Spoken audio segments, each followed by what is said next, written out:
Chapter 6 of Characters and Signs. Astle reminded his readers that all symbols are only significant by compact or agreement. This is especially true for letters, flags, heraldry, colors, mythology, numbers, and every other instrument used by the priesthood and the ruling classes. The rigidity of the system is what maintained it. Once it can be watered down with interpretation, as has been done since at least the Renaissance, the system becomes convoluted and its precision is lost aside the more obvious traditional symbols. The most ancient Chinese characters are nearly hieroglyphic. Astle wrote, IB page 163, the Chinese characters, which are by length of time become symbolic, were originally imitative. They still partake so much of their original hieroglyphic nature that they do not combine into words, like letters or marks for sounds, but we find one mark for a man, another for a horse, a third for a dog, and, in short, a separate and distinct mark for each thing which hath a corporeal form. They are under a necessity of making separate marks for each district and town. It is obvious that these marks must be exceedingly numerous, but how greatly must they be multiplied, by the absolute necessity of describing the properties and qualities of things. 6 types of Chinese characters. The transliteration of these characters back in the 19th century is much different than what is used today, so please submit corrections in the comments, and I'll adjust any errors I've made. There were allegedly 6 sorts of Chinese characters. 1. The true pictures of sensible things, pictograms, xiangxingzi. 2. The indication of a thing made by an addition to the symbol, loan characters, jiajizi. 3. The junction of ideas, or association, to express a thing that neither character would signify separately, compound ideograms, huizi. 4. Explication or expression of the sound, phonosemantic characters, xingshengzi. 5. Idea, metaphor. One character is sometimes taken for another, chosen to express a proper name, turned aside to a sense allegorical, metaphorical, or ironical, pushed to an antiphrasis, in giving it a sense opposite to wherein it is employed elsewhere. Simple ideograms, zashizi. 6. Development, explication, which consists only in extending the primitive sense of a character or in making detailed applications of it. The same character is sometimes verb or adverb, sometimes adjective or substantive transfer characters. Zhuangzuzi. The hieroglyphic kind and most ancient kind of Chinese writing was long obsolete when Astle lived. It was replaced by the type used during the alleged time of Confucius, but its abbreviations and various readings were fatal to it. But overall, it seems to have taken a similar evolutionary course to what we see letters do in Europe and North Africa. Astle wrote, IB page 165, the Chinese are no philosophers, or they would have endeavored to have improved the 2 most useful arts in life, speaking and writing. What some of the Jesuits have said concerning the wonderful learning of the Chinese may justly be doubted, for though they have some mechanic arts, and although the populousness and vast extent of their country have obliged them to establish an exact police, and to study the rules of good government, they are far from being men of science. They are even ignorant of the principles of perspective, as their paintings evince. Of sigla, or literary signs. A siglum is a letter, especially an initial, or other symbol used to denote a word in a book, especially to refer to a particular text.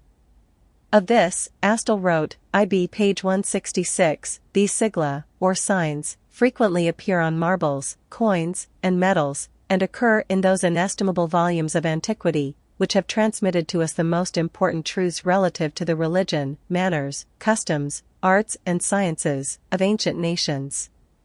These are keys, as it were, to unlock the most precious volumes of antiquity. They introduce us to a more speedy acquaintance with all the various works of ancient artists and writers. Coins and medals. Astle wrote, IB page 167, the medals or coins of the Grecian princes, and of the Roman emperors, had their effigies and titles on one side, and some hieroglyphical, emblematic, or historical representation on the other. Their names were generally expressed by single letters, to which their offices or principal dignities were annexed. For example, on those of Julius Caesar, we frequently read this inscription, CIMP. Court. Augur Pont. Max Company's Court. Dictionary Court.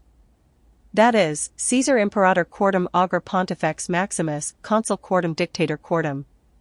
The first word gives the name, then follow the dignities and offices he possessed, that is, he was 4 times augur, supreme pontiff, consul, and dictator. In like manner, we find impressed on the coins of Augustus the following literary signs. August. C. Divi. F. Imp Augur Pont tu Vir. RPC for Augustus Caesarus Divi Filius, Imperator, Augur, Pontifex, Triumvir Rea Publicae Constituendi, and in short, on most of the ancient coins and medals, we find names, titles, and epithets. Epitaphs and other sepulchral inscriptions. It was common to begin these with DMS, which stands for Dies Manibus Sacrum.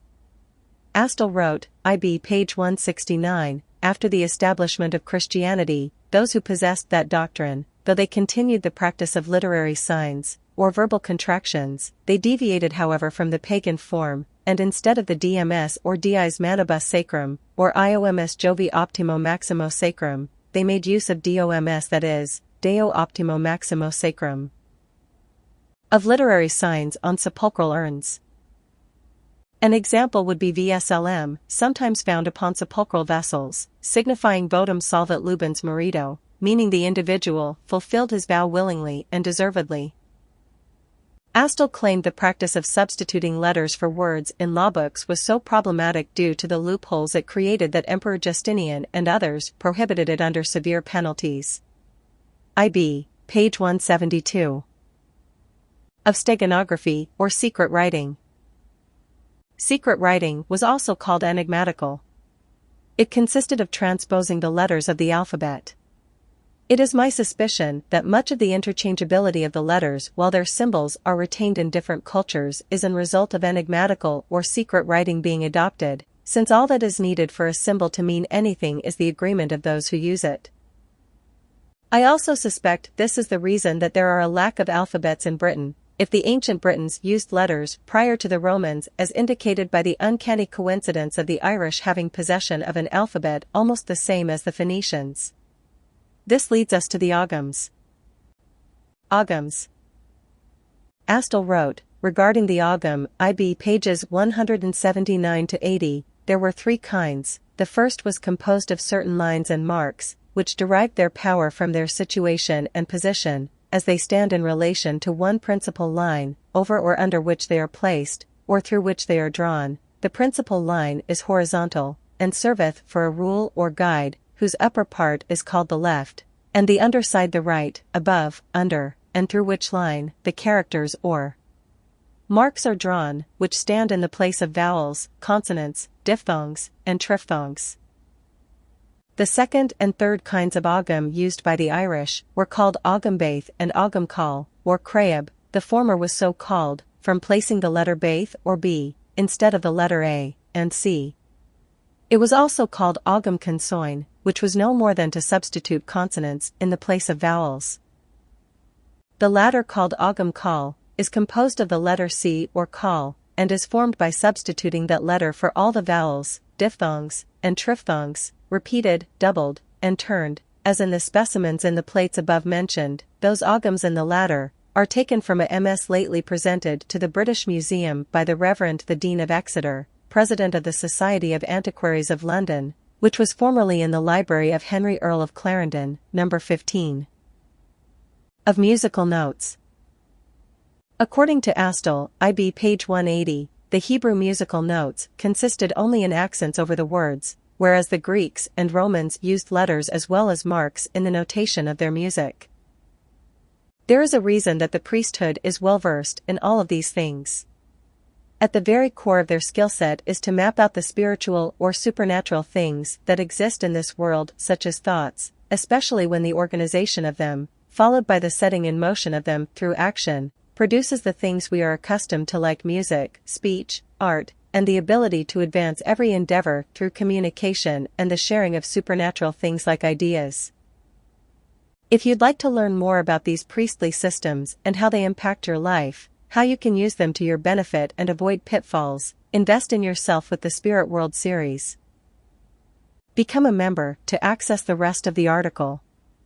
If you've never been a member and want to invest in yourself with a comped month, follow these simple instructions.